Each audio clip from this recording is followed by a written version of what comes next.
All right, good evening, everyone, and welcome to the Adams Brothers Podcast. Happy Monday to each and every last one of you out there in Facebook land and YouTube land. We are joined here this evening, but it's night over in Ghana, Africa. We're joined here with Mr. Asantu Kweku Maroon. Some of you may know him in the States as Andre Lewis. Kweku Maroon joins us here on the Adams Brothers Podcast. Welcome to the podcast, my brother.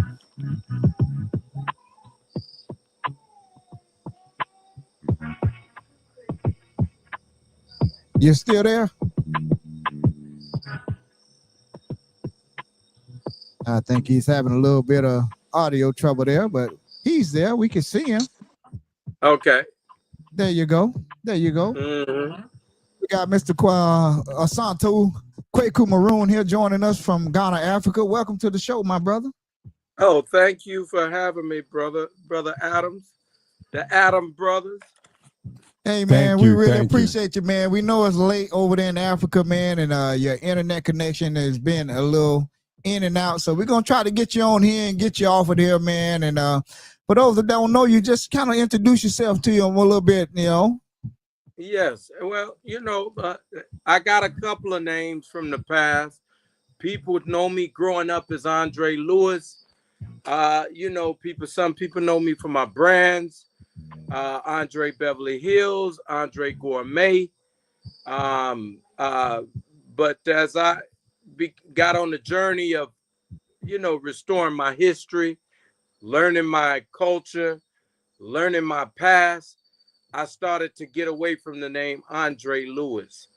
And the other names are brand names, and those names will be associated with products, services, and that's okay for that reason. But in terms of the name that I've given myself, it's Asantu Kweku Maroon Asari. And that name came from Asante, or the Asante tribe here in Ghana, which is a very dominant tribe here. That's a Akan people, that are tree-speaking people.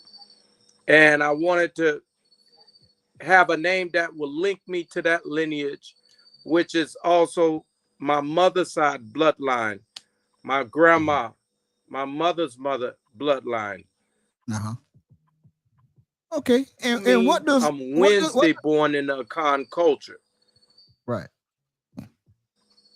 Okay, go ahead, my brother. So when you and now Maroon also represents that bloodline on my mother's side, where the Africans that were kidnapped, shipped away for enslavement, a lot of those Africans, they fought against the slavery. They mutinied against that whole industry.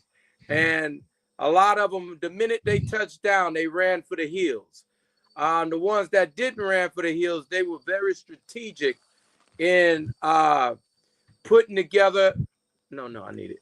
They were very strategic into putting together communities, plans, and different things to fight slavery, and won, to the point that a lot of the British used to come to them for peace treaties and different things like that, because they couldn't deal. They had no remedy for the Maroons.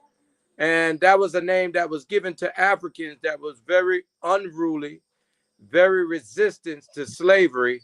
And the name that they gave them was Maroon. So I'm honoring my great grandma, who is a direct descendant of Maroons that came out the mountain, moved down into the city of Jamaica, where my grandma was born and raised. And from there, my mom was born, and later on, I was born. Now, my mom was born in Jamaica. My mom was about 30. She came to the U.S., and about a year of her being here in the U.S., I was born in Fort Lauderdale, where she was residing at the time. I was born right there in Broward General, like most of us. And back then, Broward General was a good hospital. I don't know what it is now, but back then, Yeah. Broward General was, you know, they had some of the best doctors back then. So Yes, it they was a did. good place. It was a good place to be and a good place to have any kind of medical care. And so about at the age of 3.5, 4, my mom bought a house in Deerfield Beach, and most people know me from Deerfield because that's where I spent all my life from the time I was 4 until the time I bought my first house in Pompano, right there off right across the street from Lighthouse Point, there where the Walmart is, Pompano Right. Highlands. Uh-huh. hmm So Yeah. that was about, I did that about at the age of 21. I bought that house when I turned 21. And about 4 or 5 years later, I sold it and I ended up moving to California for about 10 years, Los Angeles. And then from there, that's where the brand Andre Beverly Hills came from. I had opened a barbershop in Beverly Hills. And all of these are historical events in terms of a black man opening a bona fide barbershop in Beverly Hills. It just wasn't there. They had some salons and some black guys doing women hair, but they didn't have no bona fide barbershop. And I had broke that mold, broke the ice, and I made history by putting Andre Beverly Hills there. And even in Deerfield, when I had the shop there in Deerfield, right there next to Popeyes, Popeyes. you Yeah. know, we were doing record numbers when we back then the shop was called Universal Style World. We was breaking the mold where we had not just black people, but we had white people coming from Boca, from every which way. People coming all the way from Hollandale back to Delray, all the way out from Parkland, coming back to go to that little shop there, right there, next to the bait and tackle. So Yep. we made history there. So and now we continue to make history. I done moved to Africa. You know, I Yeah, done you moved over to there. Africa. I did that around COVID, during the time of lockdown. They Right. gave us a little window to do some travel. When they gave us that window, I shook. I shook. I Yeah. shook the United States. And that was during the time they was forcing vaccines on everybody. And I stood up Mhm. in the pain and I was telling people, don't let nobody jab you until you see what this thing really is.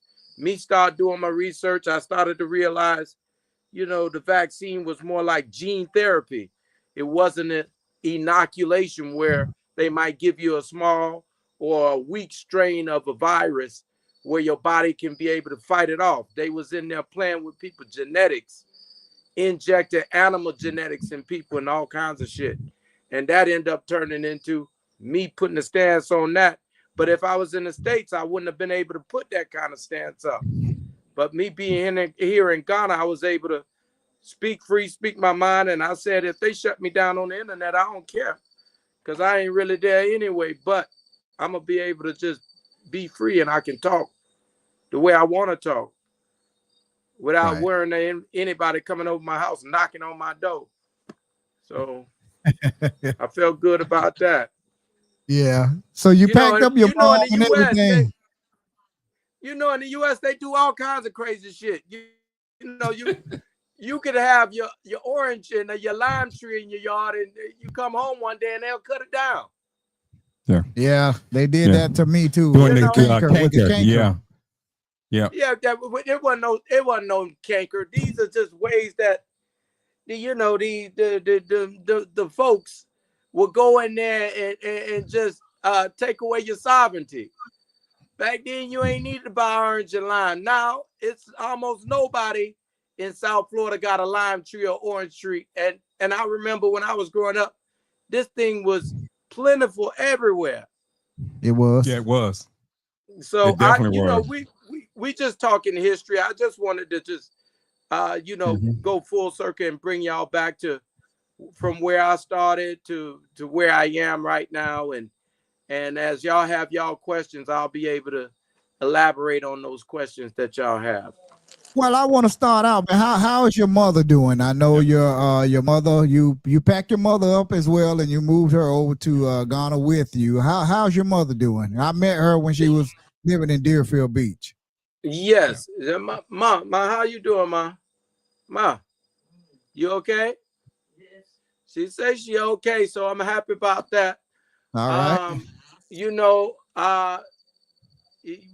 when Lucius Boyd killed my sister, that rose my mom's blood pressure so high that she had a stroke. Now, when she told us, she went to the doctor, and the doctor did a scan, and they seen many strokes that had occurred. We didn't believe my mom, and one reason why we didn't believe her, because we kind of thought strokes was associated with people face leaning or dropping, and or they vision going, or they hand.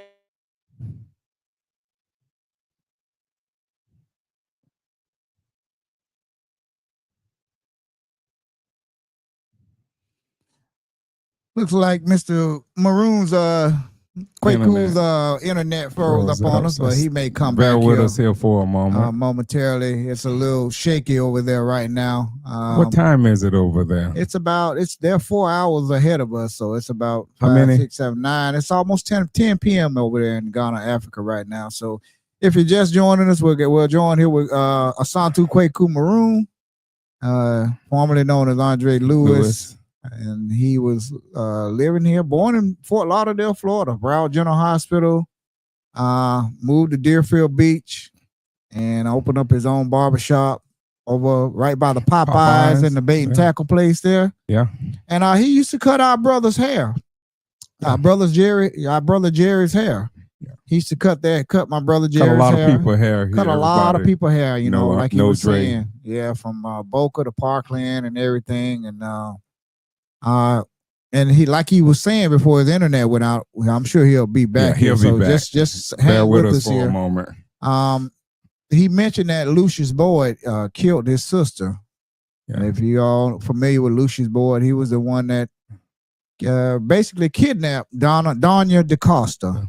Her car ran out of gas. When was that? 1998 or 99, somewhere like that. 98 or 99. Yeah. She was leaving church in Fort Lauderdale, and her car ran out of gas on the way back to Deerfield, right before the Hillsborough Boulevard exit there, just a little bit south of the exit. And she parked her car, and then she got out. We see Kweku coming back now. Let's bring him on back in here. He's back there again. So we were just giving a little rundown on what was going on there while you were coming back there, about your sister, Donya. And my Lucius Boyd and everything. You was finishing up saying that when he had murdered your sister and your mom had a stroke. Had a stroke. So you can pick up from there. Had a stroke. Right. So, from the stress of that event, which is that ties us, you and your brother, we have a very similar situation that had happened in y'all family as well, that you can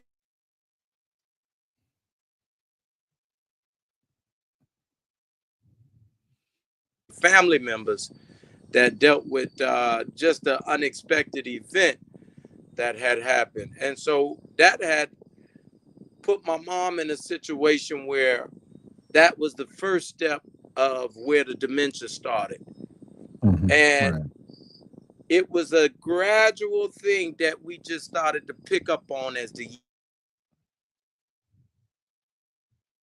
it wasn't that she lost her face function or she lost her hand function or her feet was dragging. What it did is it attacked that part of the brain.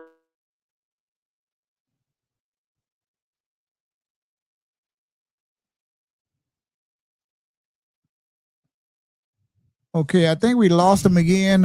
Again, that's his internet is not that good over there right now. He's in Ghana, Africa. Yeah, here he is. I think he's trying to come back in now. So just kind of bear with us there. His internet is a little unstable right now. Certain times of night over there in this area, it's a He was little bit telling us. unstable. So And you say Darius about 10 o'clock. it's about 10. They're 4 hours ahead of us out there over there in I thought it was. He's in Ghana, Accra. He's in Accra, Ghana, just outside the capital there. Yeah. So if you're just joining us again, we're here joined with Asantu Kweku Maroon, also known as Andre Lewis when he lived here in the States. And he was just talking about his sister. There he is here. Let's see if we can bring him back in here. Oh, he's still there. Yeah. You there, my brother? I'm here. I'm still here with y'all. Okay, go ahead. You can finish up where you left with the. So, that once that part of the brain had been attacked, that slowly but surely, it started to deteriorate. That hippocampus part of the brain where her memory was, her personality, and so forth. So, it just got to a point where her functionality changed.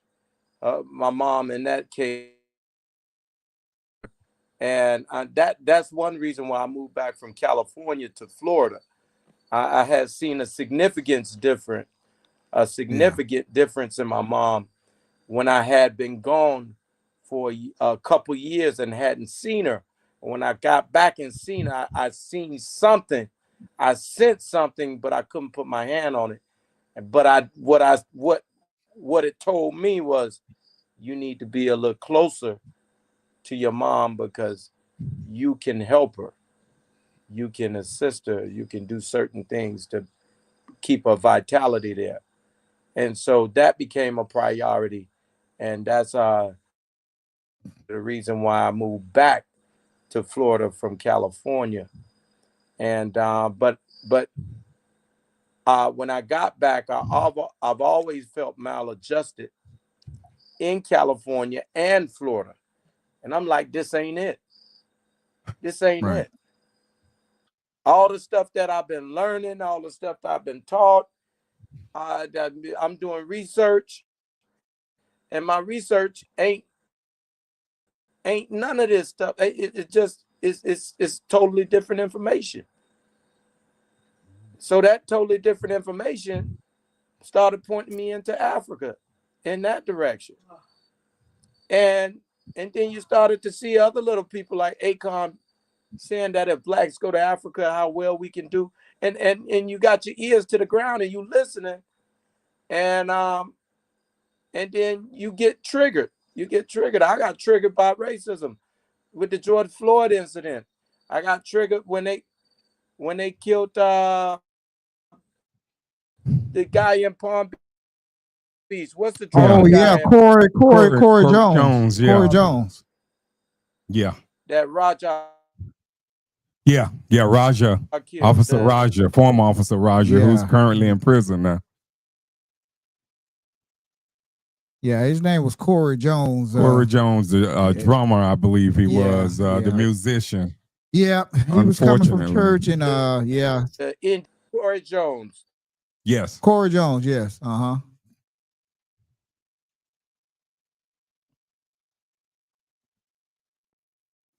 Bear with us, folks out there that's watching. Yeah, he's back. There you go. We can see you. Okay, good.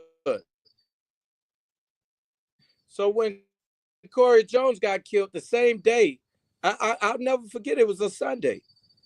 I want to say Sunday because it's the farmers market. They have a farmers market there, right there where the firefighters. It's a park there where the firefighting department is, and we used to do a big farmers market there. I was selling my hot sauce, and I want to say about 5 road past when all the police was out there trying to cover it up. And I said to myself, I don't know who got assassinated or something, but it seemed like something important. Somebody involved, very important, because they had the whole force out there at like 4 in the morning. Yeah. Y'all just stay with us here. We live with Asantu Kweku Maroon. There he is. He's back again. Go ahead. You said they had the whole force out there?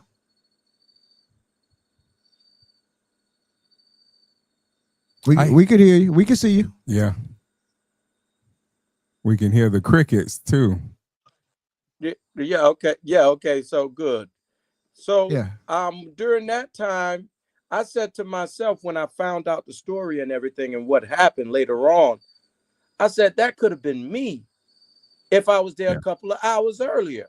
If my car would have broke down right there on that, I was getting off, I want to say PGA Boulevard at that time. Yeah.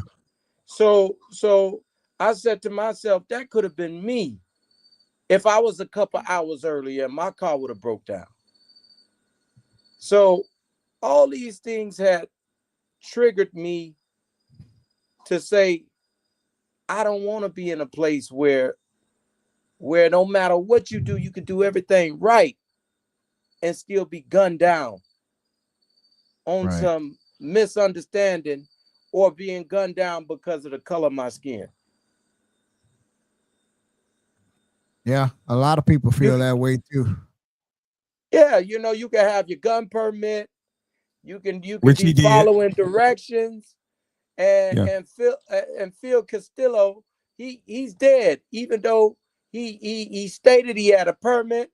He stated, I am not reaching for my gun. Right. He said, I'm reaching for my wallet, and this man still killed him and got off. Served no time and got off. He's got Philando Castillo. That's what he's talking about in Philando. Philando Castillo. Yeah, in Minnesota. Right. So all of these things that piled up to the point where I said, I got to get up out of here. I got to get off the plantation. I done served enough. It's time for me to get on the right side of history. And really, that's really what it came down to. Getting on the right side of history. A lot of time we've been doing a lot of things and we ain't on the right side of history. We got the allegiance to the wrong thing. Right. There's people over here got allegiance to the crown, and we over there got allegiance to the flag. But what we should be having allegiance to is our.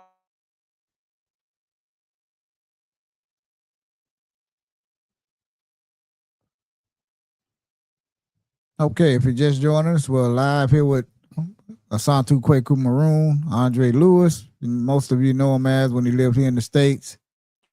I think his internet is back again. Yeah, we can see you again there. Yeah, go ahead. Yeah, finish up, Andre. We can hear you. Okay. Yes. So I was saying those are the things that I think that we should have allegiance to. We should be building a black nation, a nation that ties us back to our roots, ties us back to our homeland, and that's being on the right side of history.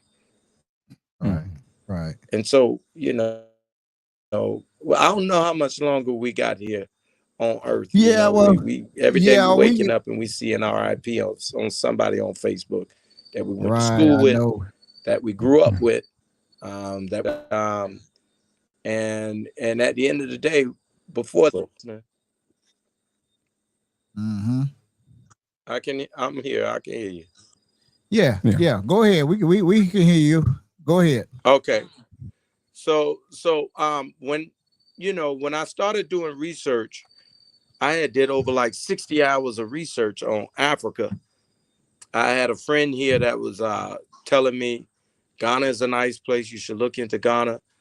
And when I started to look into Ghana, and I had seen that I missed the year to return. A year before they had did that year to return, and when I went back and looked at the footage, a lot of people from California, a lot of people from all over the world had came, and it was a successful event. And I started watching YouTube with Wody Maya, Africa to the world, that's his motto.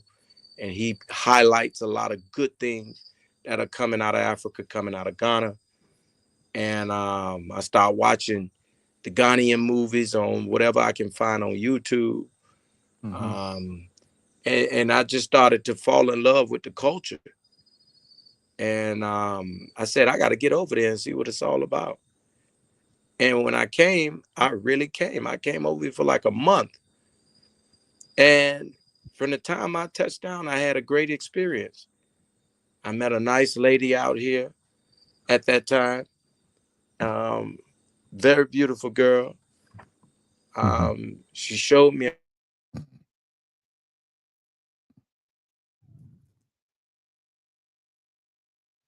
Okay, y'all stay with us there and till his internet picks back up again. And we're live with Asantu Kweku Maroon. And he was telling us about the year of the return in Ghana, which was in 2019. Right. It was a year where it encouraged African and this diaspora to come to Africa, specifically to Ghana, to settle and invest in the continent. So I remember the year of the return. Right. I remember people was talking about that, the year of the return. Yeah. In 2000, that was in 2019. Right. And he picked up and he left too. He picked up from Deerfield and he left and he sold everything here in Deerfield and he moved to Ghana. And that had to be tough. I mean, it had to be tough. Yeah, he's coming back again now. There you go, my brother. Now, what was the last thing y'all heard? What was the last? You said that you met this nice lady that when you got there, when you were there for a month. Yes. So that turned into a success. I also, my friend that I was in touch with on Facebook, he gave me a lot of insight, showed me a lot of good things. That brought more success. I also hired a consultant that helped people repatriate back to Ghana. And he assists me in all the things that I needed to do. That was a success. So between the girl, the friend, and the consultant, which also turned into like a brother, which turned in like a brother to me, that really stacked my odds for success here, to succeed. And the rest is history. When I got here, I hit the ground running. But I was very intentional. I was very strategic, and that helped. Yeah. That helped. Yeah, we watch all your videos, man. I wasn't winging it. I was really intentional and very strategic. So Asantu, the negative stereotypes that we see here in America, can you just tell us about some of those negative stereotypes that you saw when you got there that was immediately debunked by you? Well, when they make it look like Africa is poor. Right. It's rich. And then I went into the grocery store, and that grocery store better than Publix, it's better than Whole Foods. Clean. I'm thinking they're gonna have meat with flies all on it. You know, the glass so clean that you don't even know it's a glass there. You think you could just push your hand through the display glass. It ain't foggy or nothing. I mean, it's clean. The food good. Then I was riding around and looking at these big ass houses, and I was saying to myself, like, that looked like a compound. And the people like, no, it may be only two people in there, a husband and a wife. I'm like, that's like a 10-bedroom house. Wow. I started seeing those, and I'm like, they lied to us. I taste the water. I tested the water. I had brought my, the way they made it look like they didn't have no clean and running water, nothing like that. I got here. I brought my own filter. I had brought a zero water filter. and I brought my tester, my TDS, what you call total dissolved solid tester. Right. It tests the total dissolved solid parts per million in the water. And when I tested it, it was better than the water where I was living on Hillsborough Beach. And Hillsborough Beach is one of the most desired locations in the world. I lived where I was living. I lived less than 2-minute walk on the beach from Jim and Jan Moran house. Yeah, I saw their house before on the beach. Yeah, they that's JM Lexus. Right. Right. And all the Toyotas that come into Florida come through them through Jacksonville. No dealer will get a Toyota unless they approve it. Right. No dealership will get any Toyota in this country unless they approve it. It comes through them first. And they determine where those cars go. So the water was good and all that, better than here. Right. And the water here was better than the water in Hillsborough Beach. Wow. And what about which the we hospitals call million. there? They call that billionaire mile. Yeah. Yes, yeah. I remember. Yeah, Hillsborough. Yeah, exactly. I remember that. They call What it about the millionaire mile. hospitals? That's what they call it, millionaire mile. Because millionaires and billionaires live there. That's where Donald Trump, when he came down Hillsborough Boulevard, that's where he made a right-hand turn to go there to raise money for his campaign. He did. Yes, he did. Yes, he did. Yeah. So for me to live in that affluent area in the water in Africa, in just a regular area, is better than the water in that affluent area. That deep, but that was a major debunk for me because I had to test her. I'm not talking about me tasting the water. I'm talking about me testing the water. If you go back in some of my old videos, you'll see me testing the water. Oh yeah, we saw them. Yeah. And what about the hospitals? Because it's always that stereotype of the hospitals that were there. The healthcare. Well, depending on where you at, you can get a regular hospital, but depending on certain areas, you can get a world-class hospital. If you go to the University of Ghana, they have a hospital there that's world-class. When you on that campus, you wouldn't know the difference from Boca Regional or the University of Miami Hospital. And they got everything. Wow. MRI, CAT scan, colonoscopy, vision, surgery, ortho, they got it all. Maternity ward, they got it all. World class.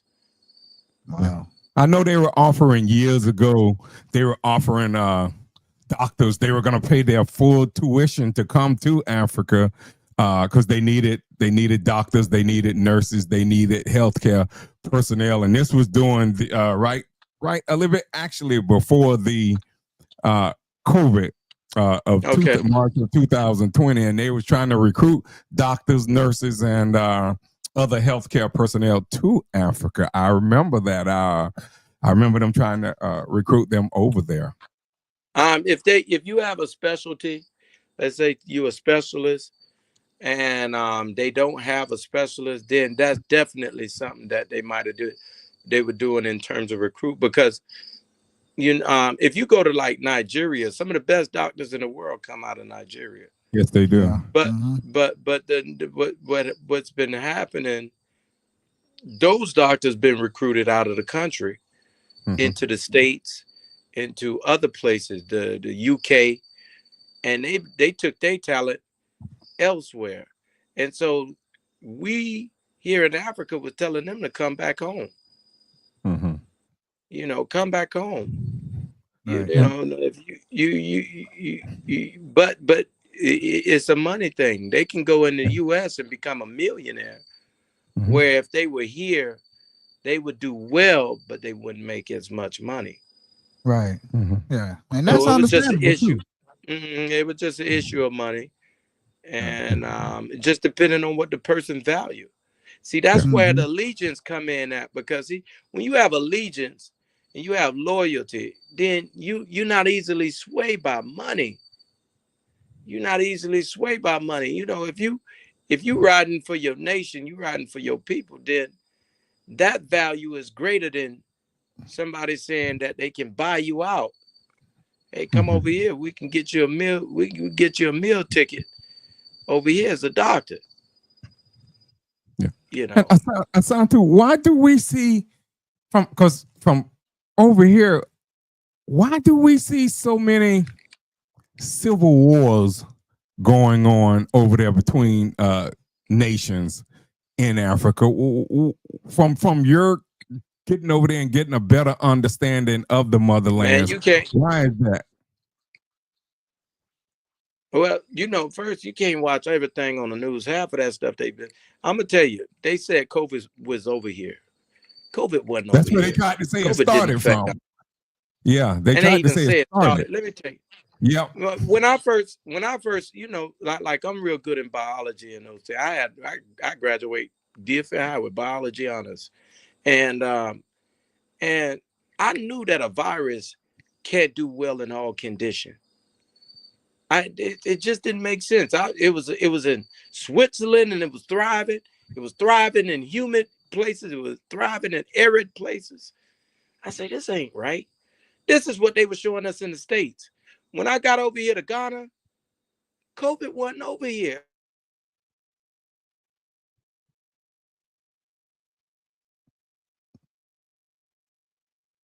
Look Maybe like like a five slow. people Asantu. died of COVID. 5. Okay. 5. Yeah. But you had to be here. If you Right. wasn't here, you wouldn't. The news would tell you otherwise.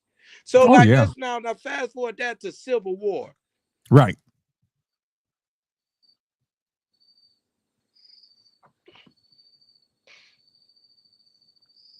Tell me, Go can y'all ahead. hear We me? can hear you.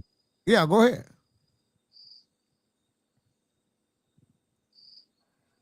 We here. We can hear you. We can see you.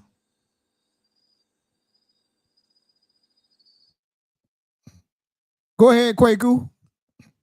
Look like he lost his connection again, but he Yeah. probably will be right back. So We are joined by Asantu Kweku, aka Andre Lewis, Deerfield Beach. Looks like he's coming back in already. Mm-hmm. Yeah, Y'all we can might- hear me? Yes, we can hear you. Yeah. So fast And forward you that know- back to Civil. Right. Fast forward that back to when you say Civil War. Like Yeah. I'm in Ghana, and Ghana is very peaceful. I have not seen any civil war here in Ghana. When you hear about the Congo, you hear there's civil war over there and displacement.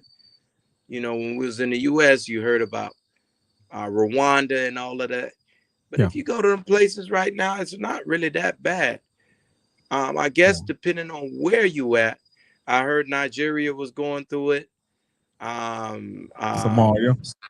Somalia, some of these other places had different conflicts, and That's what I call them, conflicts. they conflicts. But most of the time, it's a white man induced conflict. It's a white man induced conflict. If a white man find out you got resources on your land, he'll come disturb that place so he can get that resource. You find that in Africa a lot? You find that in Man, Ghana? I'm telling you, if you see white people in Africa, they only here to extract. They only here to steal and take. Or they come here to take over. Yeah, The white man ain't the white man ain't satisfied with what he got and where he at. He want everything. And he don't want to share. He won't share no power. Because I know over the years we've seen the If you influx look, of Chinese coming. Everybody coming to Africa. And that's the sad part. Black people ain't coming. And everybody else coming. You can get on a plane right now and fly here to Ghana and you'll be shocked to see how many other people be on the flight. Yeah. You're like, why I are they would love going to to Ghana? I would love to come Yeah, I to would love to Africa. come there and visit, man. You already know. I told you, man. They We they come, man. We know, definitely gonna look you up. yeah, the thing is they'll tell you not to go, but they'll go. Right. They here. And what they doing, they buying up land. They buying up the best real estate. They doing this. If you're not paying, I'm gonna just bring you to the reality of things. The white people have been encroaching on Africa for hundreds of years. They done already took over Morocco, Algeria, South Africa. They took over Egypt. That's that oil. They They want that oil there. That's what those they places want like it the all. United The only States reason want. why they want it all, because Yeah. Africa got it all. Africa don't Yeah. need nobody, don't need nothing. They don't have to go outside for nothing. Everything here. But the only reason why they hadn't take over sub-Sahara Africa, is because of the malaria. The Okay. mosquitoes, have been the secret armed force that have been keeping white people from taking over this region. Soon, and they working on it. Soon as they get a cure for malaria, they coming. Mm-hmm. Right. I Yeah. remember back in the days, Muammar Gaddafi was actually trying to help uh, Minister Farrakhan over here, and he was, I think it was like around 1985. He was trying to give like $1 million to Minister Farrakhan to help build up Chicago and open businesses, and that money was stopped They by the killed United and States they killed government Gaddafi. at that time. Yeah, and it was actually the Clinton administration that had stopped that at the time. That stopped the money, the resources from coming. Do you know what $1 million could have done at that time for Chicago and what Minister Farrakhan was trying to do? Yeah, So right. yeah, yeah, yeah, I mean, we know Africa is, like I said, is full of resources, and we see it all the time over here. I watch this picture on Africa every Sunday by the CNN correspondent, and he showcases Africa. If anybody watch it on Sunday night around, I think around 8:39 o'clock, and they have their special every week on Africa, and I watch it and I see some of the stereotypes that is not true. I mean, they debunk mostly everything, that a lot of the stuff that you hear. Of course, there's civil war over there in regions. I mean, of course, and a lot of that stuff goes back to centuries ago, though. Of fighting. Excuse me. But when I hear about these things, Africa don't own any. They don't own any factory that produce any weapons. So if you see Africans with munition and heavy artillery, where are they getting it from? From the U.S. Yeah, they get it from the U.S. and other nations. Right. Maybe But UK and France or somebody. France. Yeah, the British. Yeah. Right. But when they getting these things, to take people out of it, to displace people. So they, if they find that you got some type of resource on your land, of people that have been living there peacefully, and they don't value that. Like, over here, a diamond is a rock over here. It's just a rock. But the white people, diamond is a big thing. They done gave it value. The white people gave diamond value, but over here it's just a stone. Nobody care about no diamond over here like that. The only reason why diamond is an industry is because white man had made it an industry. But other than that, it would have just been a stone in the ground. Because here people will value corn, or they'll value farming over mining. Because when you mine, you destroy the land, you destroy the water bodies, you destroy the environment, and the people really ain't on it like that. Only reason why they doing that because they've been displaced, and now where they was in a place where they had independence, They had sovereignty. They had their land. They had their food. They had their cattle. They had it. They had a life. They don't have none of that no more. Now they got to pay. They got to pay rent. They got to pay to eat. They got to pay for electricity. And now, so now they going into that work under duress. You know, they under duress when they working in those conditions.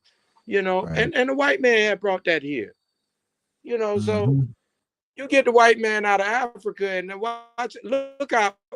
look how Abraham Troy, the guy out of Burkina Faso, got them white people out of there, got the France out of there, and some of them other white people out of there. Look how they thriving. He nationalized the mining of the gold and some other things that they got going there. All that money he paving the roads. He's building factories. They got electric cars. I'm talking about within 2 years, this man has turned this country from being in debt to being debt-free. And they really independent and sovereign just by getting white people out of there. Yeah. Now I heard you mention about the crops and you know how they value their farming over there and everything. And I watch you grow your own pineapples and I watch you grow your own bananas, man. And I'm just watching all your videos. And then you were rubbing on some 100% pure cocoa butter. Yeah. Shea butter, man. And here it is right here. He sent me a jar of it all the way from Ghana, Africa. I mean, this is 100% pure shea butter. He even gave his daughter some and let her eat some live on the video. And when I tell you, I put them on my head right here. I rub it on me every day. And when I run out, my brother, I want you to send me 2 more jars. But go ahead and tell them about that. So my goal is to keep the continuity for my people over who hadn't come yet.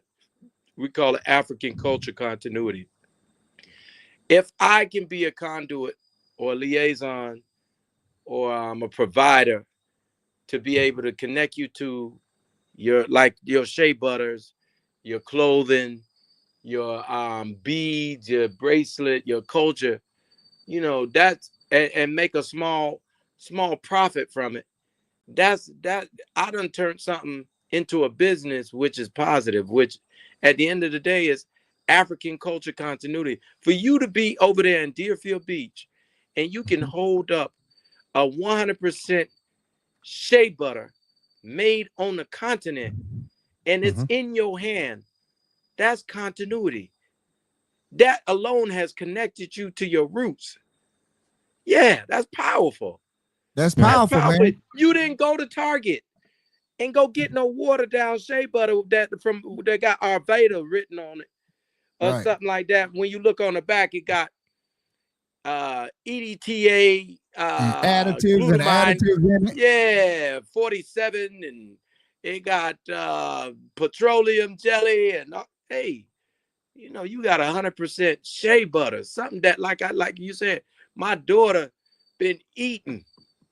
Right now, we ran out of cooking oil. We can take that same shea butter and cook a fried egg with some toasted bread with that shea butter.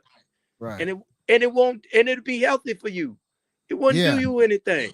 No, I saw your daughter eat it, man. I was impressed. I was like, man, he get right live on the video. You took some and gave it to your daughter, man, and she put it in her mouth and ate it, and she's just as healthy as from the first day she came into this world, still walking around. And nothing happened to her. Nothing happened to her. Nothing wrong.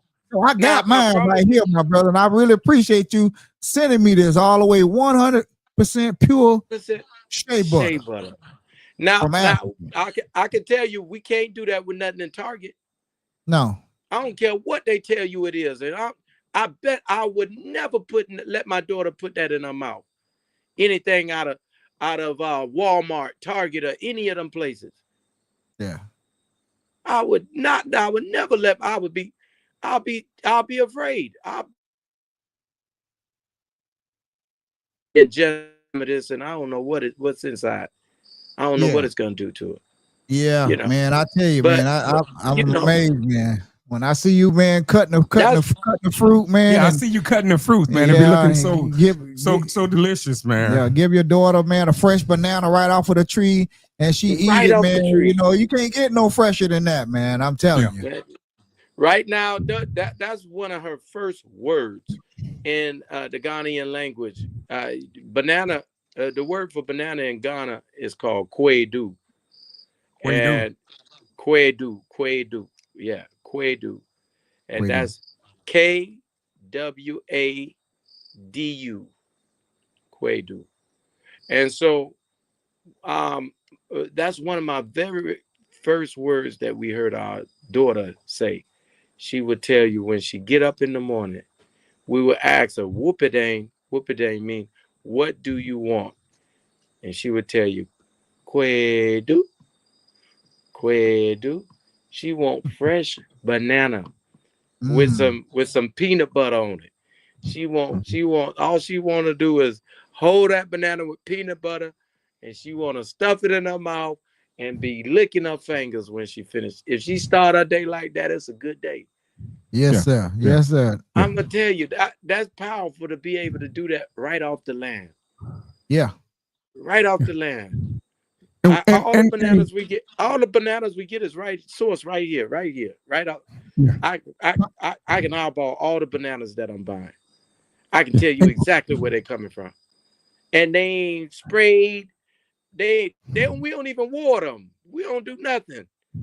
Mm-hmm. Them trees are coming up just because the place is fertile, the place is conducive, and everything. Mm, Mm-hmm. And wow. what is the Now delicatessen? let's Oh, contrast that to us going to Whole Foods and buying them Dole yeah. bananas. And you paying all that money for them bananas at Walmart. You know what I'm talking about when you got to go to Yeah. that little box. You go into Walmart, you make the left, you go over there with the produce at, and you got that big box with all them bananas in it, and you got to pick through it. You know that all them bananas sprayed. Oh yeah. We know none of them bananas organic. Yeah. Oh yeah. Yeah, That's and we sprayed with and something. that's what we know. Yeah. That's what we And grew up they on, sell them as organic though. They and we say ain't they're had no organic. problem with it. Yeah. Yeah. Oh yeah. Now I'm eating organic bananas. It's a difference. It's a difference. Yeah, I Yeah, it's a really big enjoy difference. watching your videos, man. I watch them all the time. Every time you post them, and my partner, I see him in the chat right now too. We watch your videos, man, and I tell you, man, we really enjoy watching your videos, man. Seeing your mom and seeing how you live off of the land with your pineapples and Yeah. man, it's just so impressive. Just seeing you go out there and cut fresh fruit and veggies right from your yard, right out there, and to see you build your own house, do your own addition from scratch, man. You Yes. very talented, man. You know. How have you Thank you. came Thank along you with kindly. the language, with learning the language, and how have you came on with learning the language, and what is the main delicatessen meal over in Ghana? So I married a Ghanaian girl over here. This is my third marriage, and Yeah. because she's teaching the baby the language, I've been picking it up quicker because of that. So I've been while she teaching the baby, she don't know indirectly she teaching me, and when she's talking to the baby in the language, I'm also picking it up. So I'm pretty good with the language for the most part, even if I don't Mhm. respond back in the language 100%. I can do that hybrid, where Yeah. I'm speaking some of the language and where I don't know the word for certain things, then I'll interject my English. And so Ghana is a place where English is taught in the educational system. So Mhm. they speak their native tongue, but everybody in Ghana could speak English, a Mhm. British English at least. So Mhm. um, the food here, Ghana dominate with rice and soup. If they soup game is off the chart. They can't be touched. Mm. Excuse me. Yeah. I just got Yeah. over a cold, so anytime I laugh, I kind of get that little tickle in my throat. Yeah, but we But good, man. Yeah. they got rice. Mhm. It's a war between Nigeria and Ghana for who has the best rice. A rice Mhm. war. The jollof, yeah, you might hear people talk about Jollof the rice, jollof, yeah. Hear and the about that, jollof. yeah. Yeah. Yep. The jollof is JOLLOF, Mm-hmm. and the Nigerian makes a version of it. Ghana make a version of it. They got fried rice here. It ain't like the ones you get from the Chinese restaurant. It's their own little twist to it, and it's nice. They got what we call snapper. They call redfish, Mm-hmm. and it's hitting. Fried Mm. redfish is hitting over here. Uh, the food is. You'll come to Ghana and you won't have an issue with finding good food. You Mm-hmm. can go Wow. anywhere and find good food. You can Yeah. go at a Mm. hole in the wall and really be awed with the food that you experiencing for the first time. You're like, wow. Yeah. Yeah. I Mm. see one So of our viewers said fufu. I What was about I was fufu? yeah, I remember they fufu. talking about fufu from Good Times back in the days Yeah. with one of the Mm-hmm, episodes. I was gonna ask you about fufu. So fufu, it depends on. There's a lot of different ways to make fufu. Fufu could be pounded from yam. A lot of time, what they do, they take plantain, like a green plantain, and they take cassava and they boil it together, and then after that they pound it, and the pounding kind of do like when you kneading bread, it kind of release the gluten, and it makes it stretch, makes it soft, make it gooey, chewy, and then a lot of times when you get that fufu, it's associated with soup here. Mm-hmm. The Haitians make a fufu, but it's associated with more like a pickly sauce, more like a stew, and that one is a little different versus the one here in Ghana where you put it in the soup, you tear it, you pull it, it's stretchy, it have that glutinous to it, and you Mm-hmm. don't really chew it. You take it, you swallow it more for the texture, and you taste in the soup, and you chewing the meat in the soup. You might be chewing the okra and those things. They real good at those things.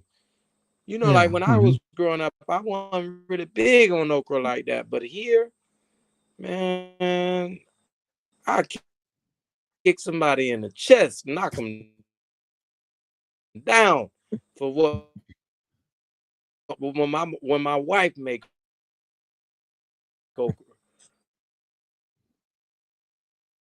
The okra is amazing here. The way they make it, Yeah. and so I mean, the food is good here. Mm-hmm. This is the thing. I believe if more black people came, visited, they also would have their experience where they'll be debunking their expectation and their past knowledge of what they told us about Africa. Now, Mm-hmm. Ghana is a good gateway country to come into and start. It's a lot of other countries that are thriving and doing well. If you go to Rwanda right now and you go to Kenya, you go to some of these other places, it's clean and popping. Yeah. So, Yeah. We heard that. based on my research, and I've had success here, but I've been looking up.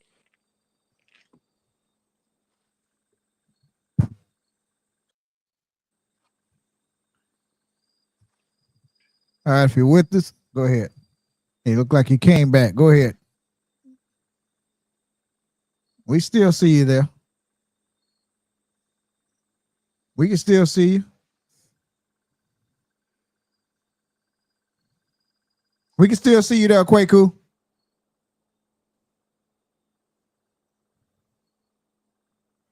Yeah, if you're out there joining us, we're live here from Ghana, Africa with Asantu Kweku Maroon. We're getting ready to wrap this up. We're getting ready to wrap him up here because we know his internet has been going in and out. But, man, we got some good questions in there. As soon as he come back, we're going to go ahead on and wrap him up. He's probably going to go out and come back in. And then we'll wrap him up because he's been on here for an hour with us talking, and his internet connection. And he's been teaching us some good, telling us some good things about Africa. Yeah, he's been telling us some good. Yeah, we can hear you. Go ahead now. Okay.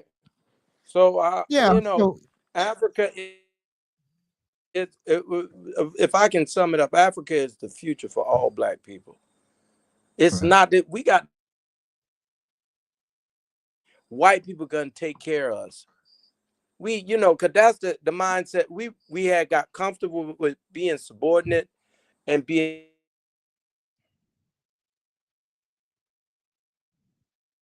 We bought into their system. We bought into their lies. We've lived it, and we've been maladjusted ever since. Mm-hmm. What we got to do now is take they call it terms.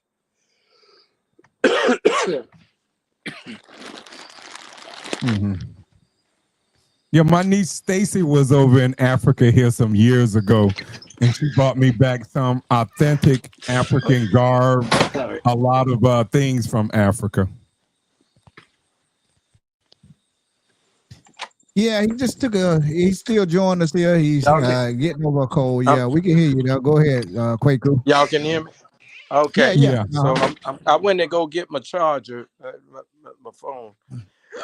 The battery's going down, so let me. Well, we getting ready to wrap you up anyway, man. Hey, man, we know it's getting a little late over there in Africa, man. But we really appreciate you coming on here, man. And before we let you go, just quickly, just tell everybody, if you want to come to Africa, do you have quell this rumor? Well, do you need to get shots? How many shots do you need to get if you need to take any shots?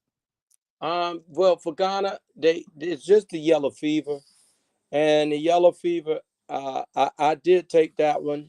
It's not like the COVID vaccine. That's an old school inoculation where it's old. They've been around for over 40 years, and I hadn't had any effects from it. My mom hadn't had any side effects, and the other people who've been taking it, I hadn't heard any effects that they got from it.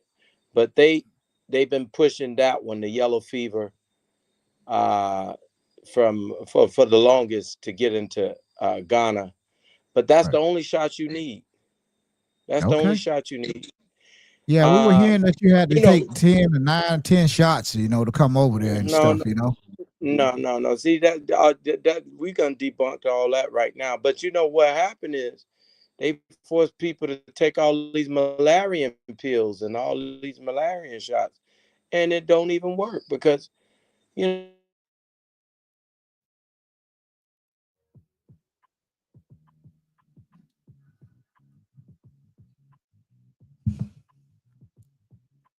Okay, again, we've been joined by Asantu Kweku Maroon. We're getting ready to wrap him up here, man. His internet has been a little in and out during the duration of the interview, but man, I can tell you he gave us some good. He put us on game about Ghana, Africa, man, and he told us some good stuff. We're gonna try and wait for him to come back on so we can say goodbye to him. He'll probably come back on, and we're gonna wrap him up. But hey, man, look, it's been a good interview, even though the internet connection over there isn't the greatest right now. It's in and out. So, hey, man, but he's living a good life over in Ghana, Africa, and he's happy. Him and his mother. He has his mother with him. He's taking care of his mother. He got married. He has 2 kids from a wife who is from Ghana, Africa. Yeah. She's originally from Ghana. We see him trying to come back in, and if he does, there he is right there. Wait, we're gonna go ahead and wrap you up, man. Hey, man, we appreciate you, man. We know it's getting late over there, man. thank you for all the insights that you gave us on That's right. Ghana, Africa, man. We're gonna try and make it our way over there to see Yes. you, man, and hang out with you there, for a few days, man. Yes, Thank you're you, thank you, welcome. thank you, my brother. Thank you, man. And Tell your mom again, hello. yeah, tell your mom we said hello, Yes, and I'm gonna reach out to Cheryl and You let Cheryl know. keep the videos coming because yes. we love We love watching them. them. I would definitely, I, if I can help it, I really don't even want to be on a social media. But at the end of the day, it's because there's so many people back home that need to have an insight, that need to have Yes. a peek into what it's like. That's why I be posting the videos. But No, keep if the I can Yeah, help, videos coming. keep them coming, man. Please keep them coming. if I, if Yes. what I need to do is own website, my own cloud, and keep in touch with my people like that. But since it's social media and it's easy, I will keep the videos coming. I will keep it because Yes. I I really don't want everybody to see. It ain't for everybody. It's for us. If I can really just say it like that, it's for us. It ain't for everybody. Right, right. You get And what we I'm saying? appreciate that, man. We But appreciate your honesty, but man. You And we talking the way you understand. feel. yeah. You just expressing how you really feel. That's all. Yeah. Yeah. So I will continue to post, and I encourage all your viewers to not stop booking trips to Dubai and all. You got to fly over Ghana to get to Dubai. Stop going to all these other places. Stop going to Europe and all. Come to Africa. Yes. I would just tell you, I was ashamed that I had been around the world and I can speak a little bit of Russian. I can speak Farsi. I can speak Portuguese. I can speak Spanish, but I ain't know no African language. Yeah. I ain't know no African language. And I was ashamed that I knew so many European languages and didn't know no African language. So when I got to Africa, I told myself, nah, I can't let that be the case anymore. I got to be able to speak my mother's tongue. And when I Yes. mean my mother's tongue, not my mom who raised me. I'm talking about my ancestral mother's tongue. Right. Yeah. I should be able to see you guys, and when we don't want to talk English, Yeah. We speak the language of the motherland. Right. Like other people Yeah. code switch their languages. I totally understand. Right. And like I say, man, we've been talking to Asantu Kweku Maroon. A lot of you know him as Andre Lewis. The barber. We get the barber who used to be next to Popeyes. y'all can Hey, hear me? man, thank you, man, so much. We know your internet keep going in and out, man, but you dropped some real knowledge on us, man. Thank you for joining us, man. And if anybody, Tell real me, quick, could y'all before if hear me? they want to order some stuff, some shea Shea butter butter. or some African garments, how can they do that? Okay, say it again, brother. Turn the music down, Wayne. If anybody wants to order some 100% pure shea butter or some African garment, how could they get in contact with you? It's a few ways to get in contact with me. You can go to my Facebook page or Instagram. When you type in Asantu Kweku Maroon, I'll pop up real easy on Facebook or Instagram, and you can inbox me or message me.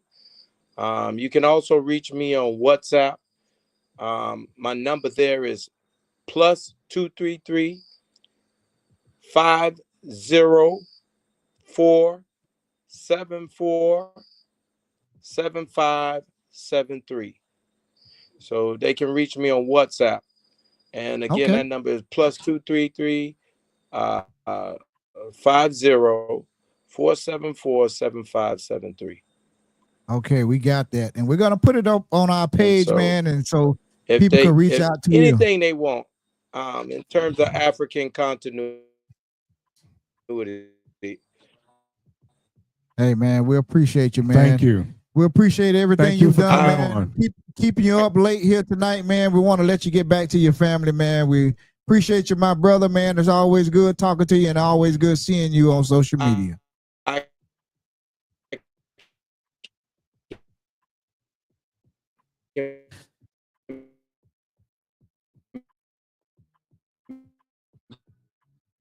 be able